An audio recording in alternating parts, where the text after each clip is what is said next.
What's up? Ugh.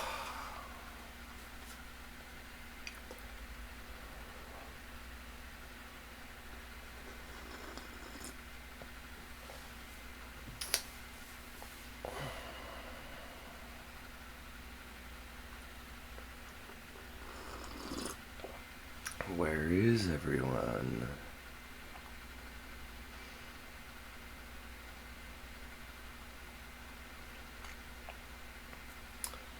Well, there we go. Good morning, guys.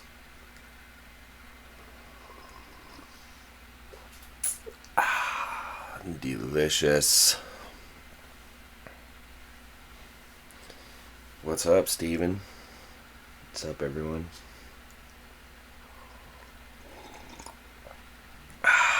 Yeah, that's what I needed. First sips are the best. Can you guys hear me all right?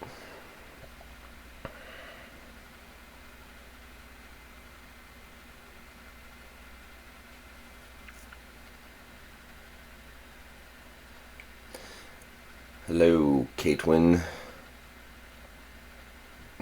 I think I'm saying that right. Can you guys hear me? Everyone hear me just fine?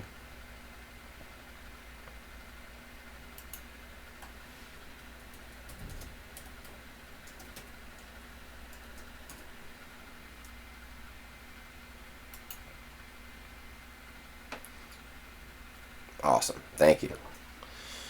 Oh, yeah. American Toad, yo.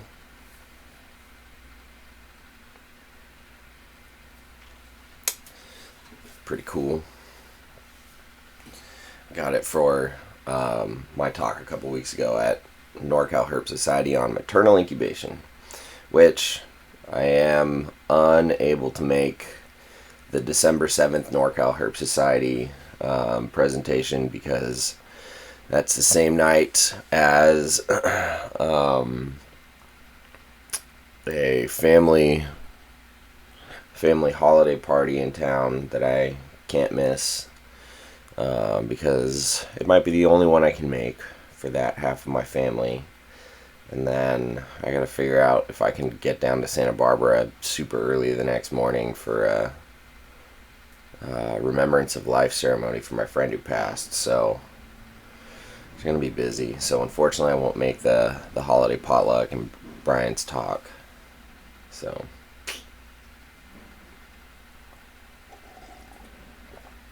But I know it'll be a good time. Glad to hear that zebra's chilling out, Steven. I knew they would. The ones here are starting to slow down a little bit. They still like to bite, though. But that actually kind of leads into what I was going to talk about again. Yeah, I did hear about the fires in Santa Barbara again. It's like a little more north. And it's pinching off some of 154 up there and making it hard for people to get to and from, like, Santa Barbara proper. And so some of my friends that still live in the area are, on evacuation watch and probably will be evacuating again. But high winds and dry environment there with a lot of the brush that's out there, it's dangerous for sure. My coffee blend of choice this morning, it is it's a Sumatran espresso from my local grocery store here. It's just a Rayleigh's. They get like bulk supply for that stuff, so it's kind of like my old reliable go-to. I think it's like a medium roast. So, Tim, the Mad Hogs are doing really well. The adults seem to all have their cycles in sync, which is why I think they're a species that does best communally because they sort of do that. They all shed like boom, boom, boom, 1, 2, 3 within like a week and a half. They all eat on the same schedule. They're all on the same schedule, so they do really well. The little baby female, can give you all an update on her. She's been pooping up a storm as colubrids do. Hey, good morning, Genomic Lab. Um, so her digestive system's doing well. She's shed twice actually. She's getting a little more easy to handle and not like freaking out as much. I still get a little hissing and things, but she's still flighty and shy. But she's growing quite a bit. I actually haven't weighed her recently. I don't really keep in the habit of weighing snakes these days, but babies, it's important to check on their progress. Man, she's doing really well right now. She's sitting perfectly still for us. I don't want to mess with her too much, but I've been trying to keep an eye on like what colors I'm seeing coming in. And she's got some red under her chin, which is pretty interesting because none of my adults have that. And then the patterning on her back, still coloring up. It sort of has more of a silver hue with white edging. I can't see any yellow coming in, but that could change. If I suspect who the sire was, who I think it was, I would think there would be some yellow coming in dorsally, but we'll see. Look at this little wannabe cobra. Look at her.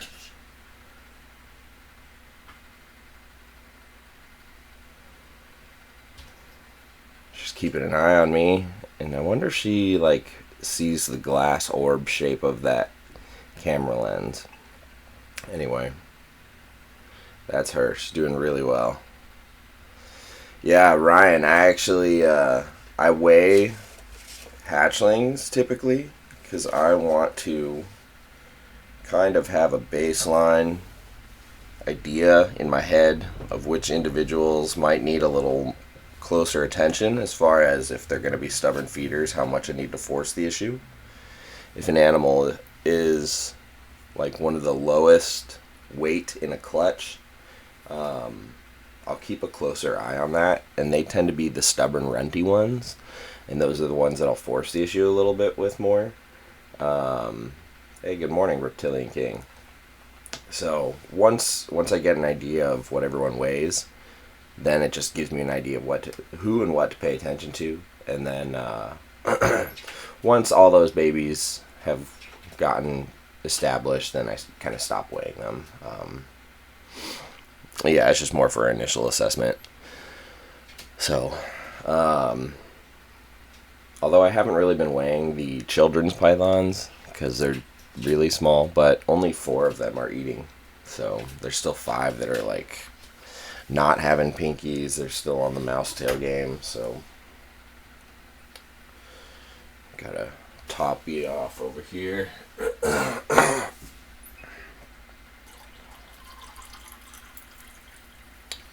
Spilled. So yeah, I was kind of thinking about what to get into here. And I don't want to just ramble on. I feel like I say the same updates and things like that every time, and I'm thinking about listeners getting this as content a little bit more, because viewers, it's really easy for me to show an animal, hand it off, put it in front of the camera, and really create content. But as far as auditory listeners that are maybe driving right now, I want to try and find a way to keep this going. So there will probably be a shift down the line, but stay tuned.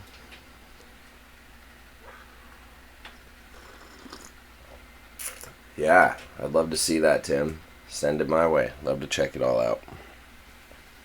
But I wanted to talk about baby snakes because one of the things that we're all looking forward to in our breeding season are the future babies, right?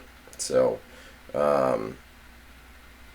anybody can breed snakes, but not everybody has the same hand at getting these animals light switches to flip in their head to start eating. And some of the difficult species that the hobby's starting to expand and explore into requires some outside of the box thinking, scenting, gecko, frog legs, scent, Reptilinks juices. I have the Reptilinks juices in the freezer.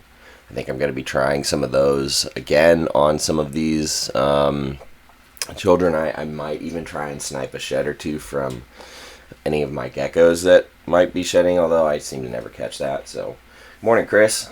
Um, so we'll see, because I've got some really stubborn, seriously tiny baby children.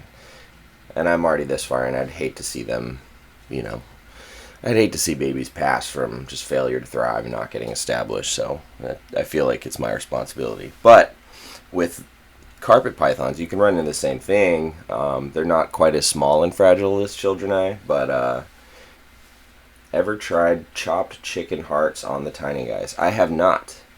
Although I do get those cups of chicken hearts and gizzards every now and again for the Crebos in the monitor. So maybe I could try that. I've just always understood that they're like gecko and frog feeders.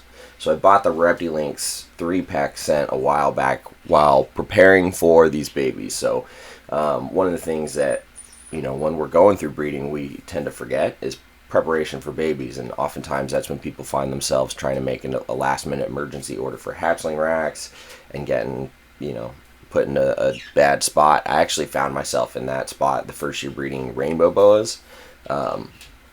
Although, to be fair, I thought I had enough space, and I had one rack, hatchling rack, that I was going to fully devote to baby Brazilian rainbow boas, and it's a 24-slot hatchling rack.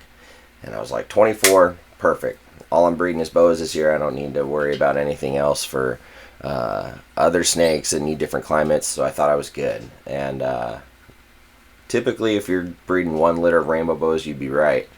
Yeah, Caitlin, you're spot on there. My first litter of Brazilian rainbow boas toppled that 24 mark and resulted with 34 babies, 34 live babies and one stillborn. So, I'm pretty sure Dave Calling and I had a conversation years ago, and he hit that exact number once, but that's pretty much like as big as it gets. Beyond average, I would say average litters are like 12 to 18, so I would have been right. But anyway, you don't want to find yourself in that position. You want to be prepared. You want to have hatchling space, thermostats, enough deli cups, hides, bedding, whatever your system is for setting them up. You want to make sure they're secure enough depending on the species. If you're breeding little guys that can eke out of like tubs and cracks and holes and things, like that's something you want to be mindful of. So these sea serpents racks right here are a pretty standard industry design, although the tubs might vary in size depending on who's manufacturing your rack. They're more or less the same sort of generic 6-quart tub, and you can just solder or drill air holes in there depending on your species and add or reduce ventilation as needed. But these are good industry standard. I was not comfortable putting my children eye in these, to be honest, because I thought for sure they could squeak out of these little gaps, and as I'm seeing, you're like, yeah, they definitely would have. So they went into some different tubs that I bought into another rack that's just actually got lids, so no escapees. That's another thing you don't want, especially if you have monitor lizards and carnivorous snakes that will eat other snakes, and carnivorous snakes, that was kind of an oxymoron, snake eaters, and a cat. So they would certainly find them.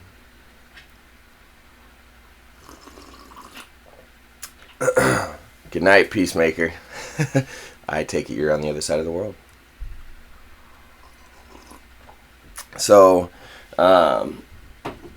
Genomic Labs asked any tips on taming baby breadlie. And I did want to get into that here. I did want to talk about cranky babies. So we're going to hold that thought for 1 second. I just wanted to wrap up my thought on preparation. Make sure you have tubs, food, your setup system ready to rock. But food is a big thing. If you've got like 60 babies that you're about to hatch out, you need to think about you're going to be feeding 60 times all these things. So what happened to my arm? I got bit by a rhinoceros iguana. Wow, that came out really weird. I got bit by an adult rhinoceros iguana.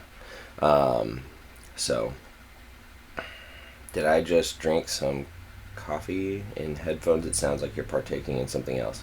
Nope. I'm just putting my coffee away, and like this microphone, I'm realizing is a dynamic microphone. No, what's the other one? I'm learning a microphone stuff these days. Dynamic is better, I think, and this is like a compressed audio. I don't know, something like that.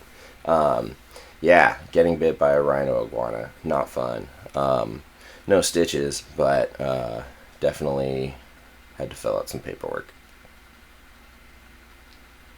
The views and opinions expressed by myself here are solely of mine only and not of my employer, the Sacramento Zoo. I am not affiliated in this fashion, this audio video fashion with the zoo at this moment. Just letting you know. There it is, condenser mic, thank you. So for anybody looking into microphones, there's two different kinds. There's condensers and there's dynamic. Apparently one is better than the other. One will really pick up every bit of outside audio, so if a truck drove by and was honking right now, you'd hear it. If my fan was on, you'd hear it. So, food for thought. Tim, I got tagged by a new retic about a week ago and got smashed by a forklift at work yesterday. Good lord! Forklifts are heavy, dude. Watch out. Or whoever's driving it, tell that fool to watch out. That's crazy. Gnarly, dude. I drive forklifts. That's scary.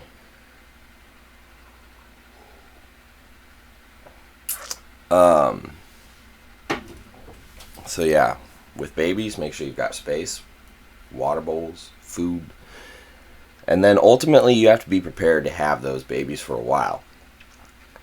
If you're going to have these babies for a while, that means you've got to feed, clean, and maintain them. You brought them into the world, right? So it's on you to keep them and make sure they have at least the bare minimum to survive and feed and get established and do well, even if you're planning on selling them or keeping them.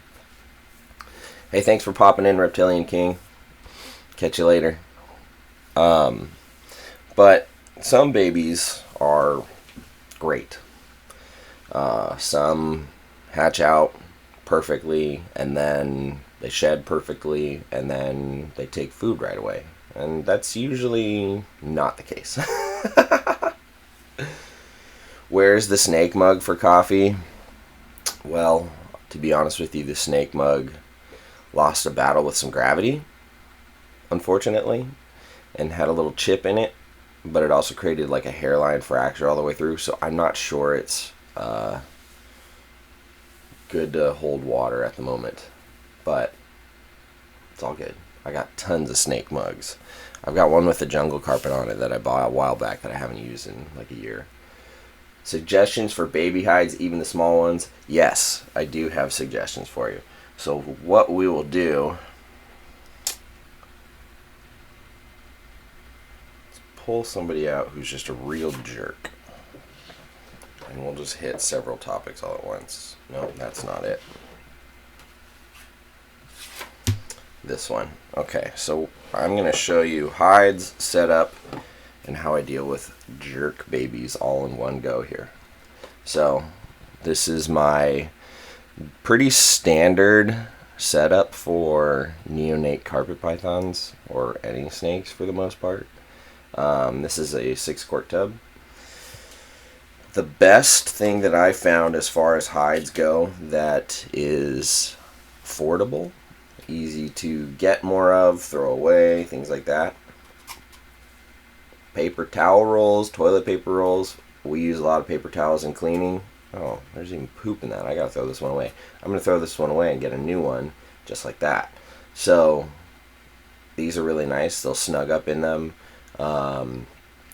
For the children's pythons, I even cut them in half long ways to make like little half hides because they're that small and those tubs were kind of tiny. So that's a really nice, recyclable, easy, great way to give them a hide that they'll snug up in, and they can even use them for almost up to a year depending on their growth. So they're really nice. If you've got an animal that likes to climb or do his thing outside of the confines of a hide, simple plastic garden mesh or like rubber coated garden mesh that you can get at your local hardware store is great. This stuff specifically, if you're watching the video and you can see it, The first thing you'll notice is these holes are tiny.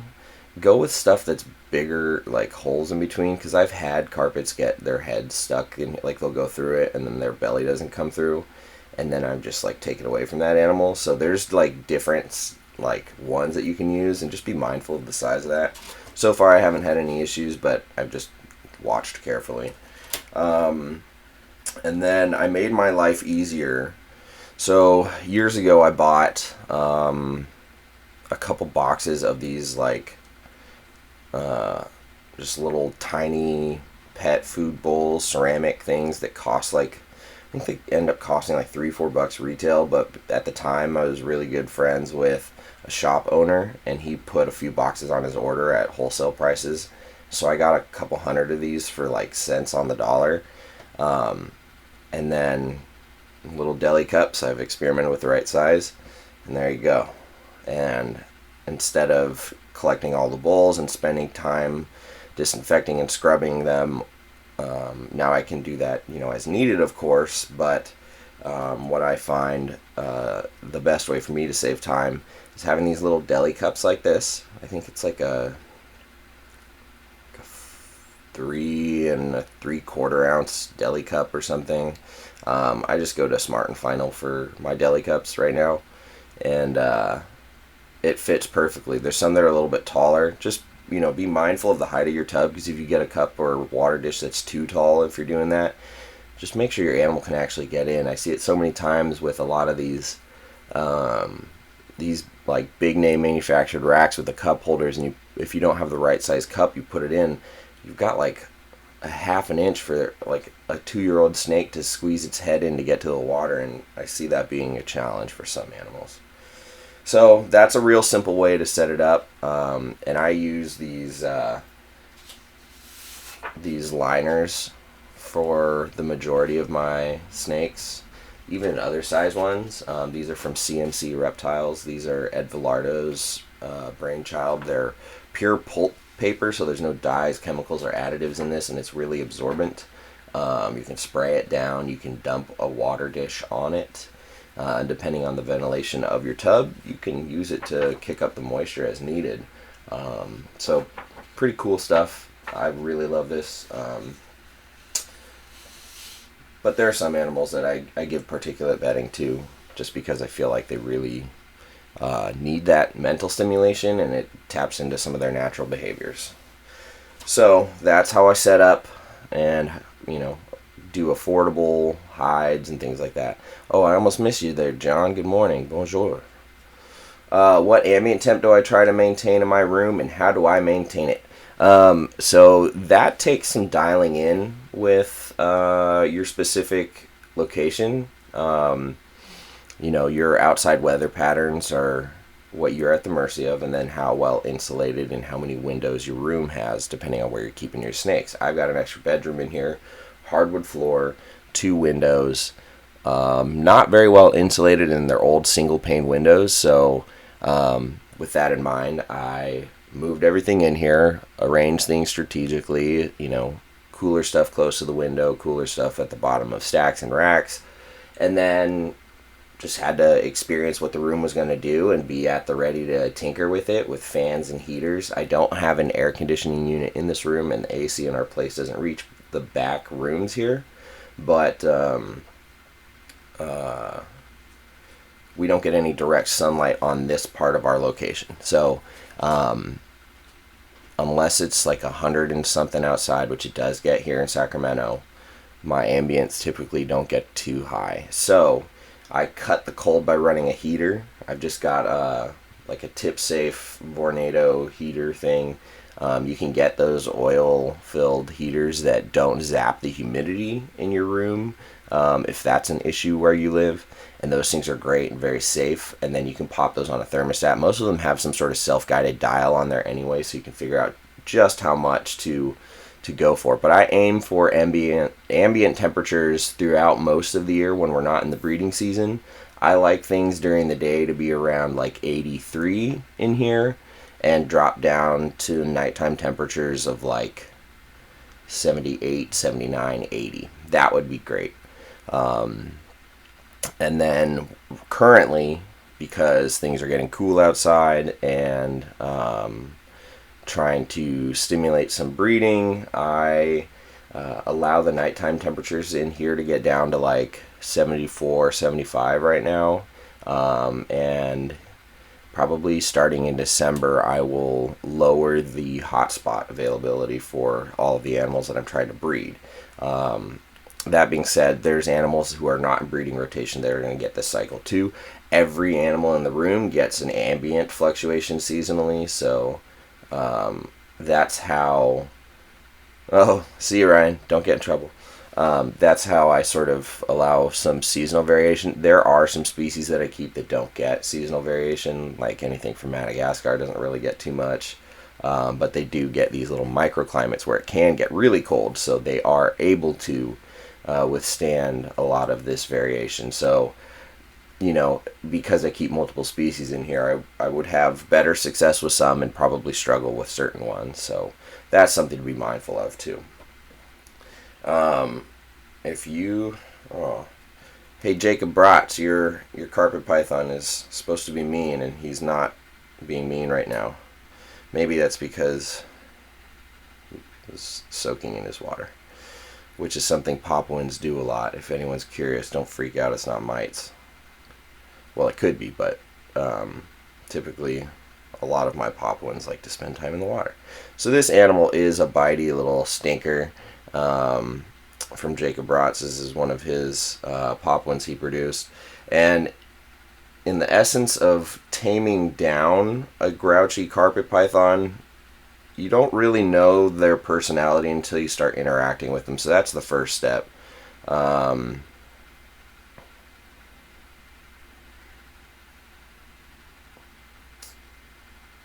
Darren, yeah, if your place handles its own temperature fine during the day, then it sounds like all you need is the heater to just cut the cold out at night. So that's perfect. Sounds like you've got your space dialed in. Yeah, so these snakes all have a lot of different personality, and one grumpy snake behaves differently than a different grumpy snake. They react to certain things different than one another. So I've got some that are very visually cued in, and I've got some that don't mind the visual stimulation, but it's the touching and the physical contact that sets them off. My super zebras both hatched out really cranky, and they both still are. The male has mellowed out a little bit, but as you can see, this female is absolutely poised and tongue flicking and alert, and she's breathing a little bit heavier than a calm resting state, and I guarantee you she will bite me when I go to pick her up. One. Oh, only once. Okay. So it was just once, and then she went to flighty mode. And to cut that flighty mode back during handling, you just need to accept that it's going to happen and just be prepared to support where they're moving and just get them to settle down by just letting it all happen. And every time you interact with your snakes, they're learning about you and what your interactions from then on are probably going to be like. And every interaction you have with them is a training session, essentially, especially when they're young and they're still learning. Adults can still take it the same way, and you can shape behavior, but consider every interaction you have with a baby snake a behavior shaping opportunity. And if you keep that in mind and just try not to do anything that sets them off, there's a certain point where you're going to have to just pick them up and handle them. You can use a hook to get them in your hand. Some snakes do really well with that type of hook handling for the first point of contact. Some animals just have a very high food instinct and go after the first warm thing that's placed in front of them. Other animals just need to get used to being handled.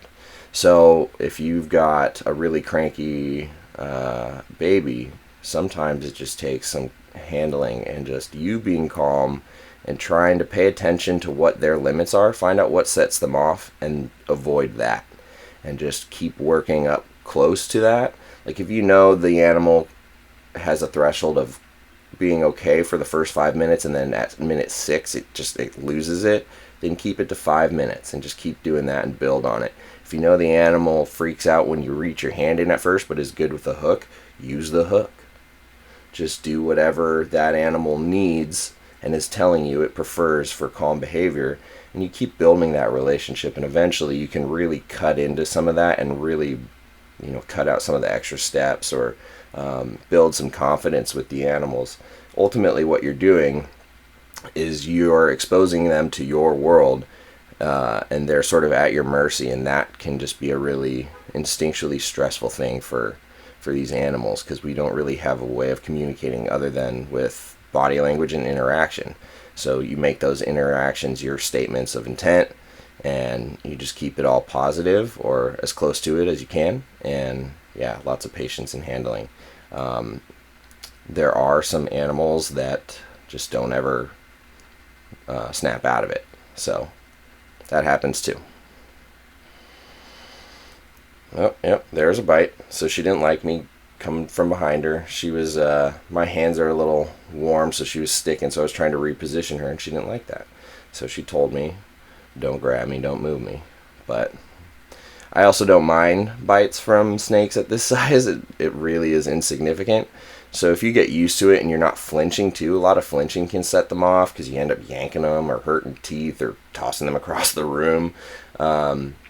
But yeah, some animals, like Dan just said, are absolute lunatics. I have quite a few of them, and I respect their space, and I just kind of leave them be for the most part.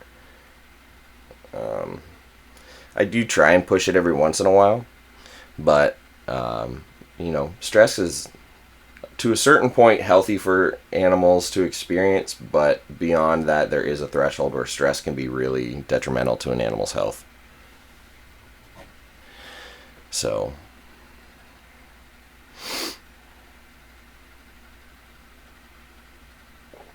who first introduced me to carpet pythons? It was this guy named Jeremy Bales, who was this like meth head tweaker in Central California, who had very few teeth and very,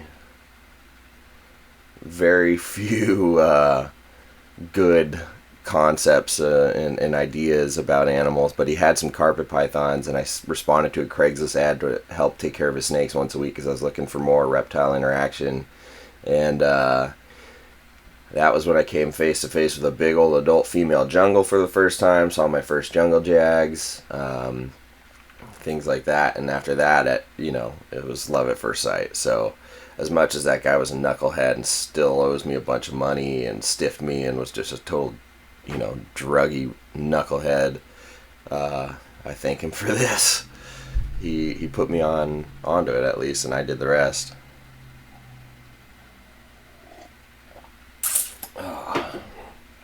Norway, Havler, welcome from Norway. Thank you for joining us. See you later, Chris. Happy holidays, man. Yeah, everybody have fun this Thanksgiving, and please drive safely. Yeah, that's all I'm going to say on that. But yeah, with baby snakes, lots of handling, lots of patience, and you'll get there. And hopefully everybody has a successful season and gets to experience cranky baby bitey snakes of their own. If it's your first time going for breeding, congratulations. I wish you much success. If you're just still doing your thing and you've been doing it, I wish you all much luck and success on your projects and endeavors in your breeding.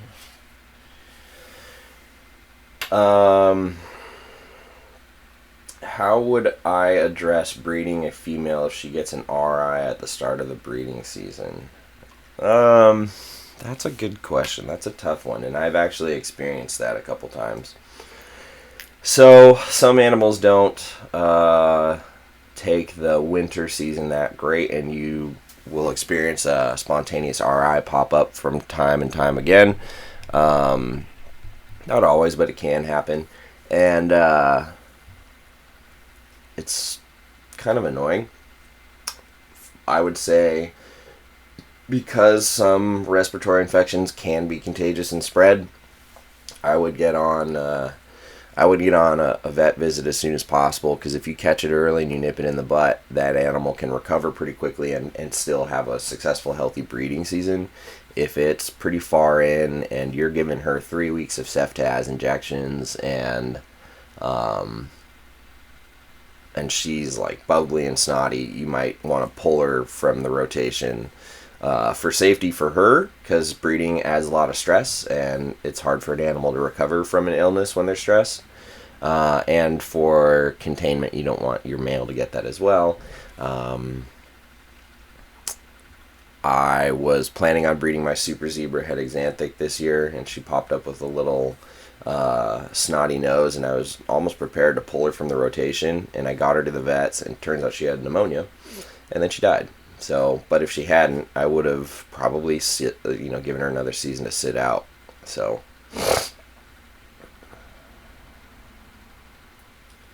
dang, you've only been able to keep reptiles in Norway since 2017. Wow, congrats, that's awesome. That's really cool. Enjoy your carpet python. They're arguably the best, and I am biased for sure.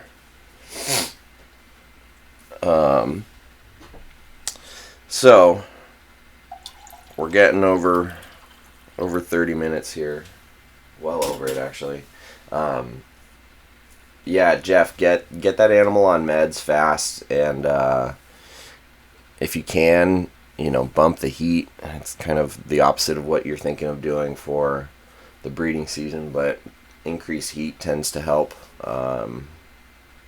Yeah, and there's some animals that just every time the season rolls around, they just they kind of get snotty. There's some trains of thought. Some people switch to food cycling and not doing temperature cycling to avoid some of that. The other train of thought that I have adopted recently to answer your question, Stephen, is that if you raise up babies that every year get a winter cycle, that when they come time to adulthood and breed, it's not so stressful and dramatic on them physiologically, and you ultimately teach them to be like stronger and healthier when that comes. So I am allowing my babies this year to experience a temperature cycle, and I'm planning on doing it from here on out, feeding less, letting the ambient drop, letting them experience that, so that they're not so frail when it comes to winter times in the future. Cheers, John.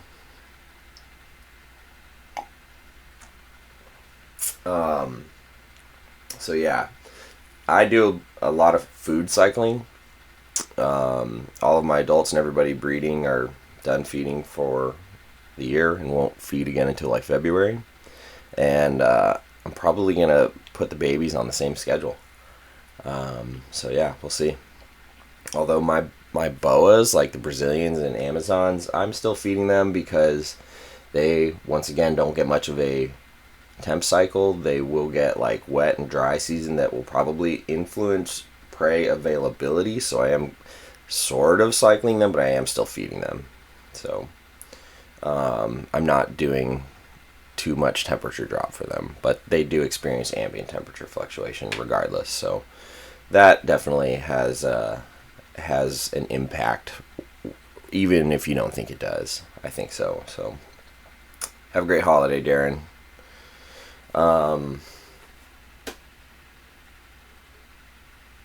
Yeah. All right, I gotta jump off. I gotta go deliver a snake to a friend locally and clean everybody up here. And I'm gonna go read Daniel Natusch's paper on the new findings in green tree pythons and how they've broken them up into a north and south division at the species level, and how the northern half of these now has 3 subspecies. Very, very, very cool. So go read up on that. Stay informed. get a book, read things, listen to podcasts, explore new podcasts. Hint, hint, wink, wink, new podcast. Don't forget, something coming 2020. I'm hiding behind my microphone. And I will be doing that in 2020.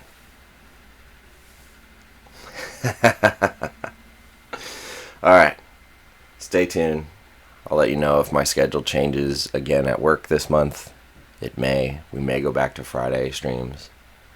Or we may not. I don't know. But stay tuned.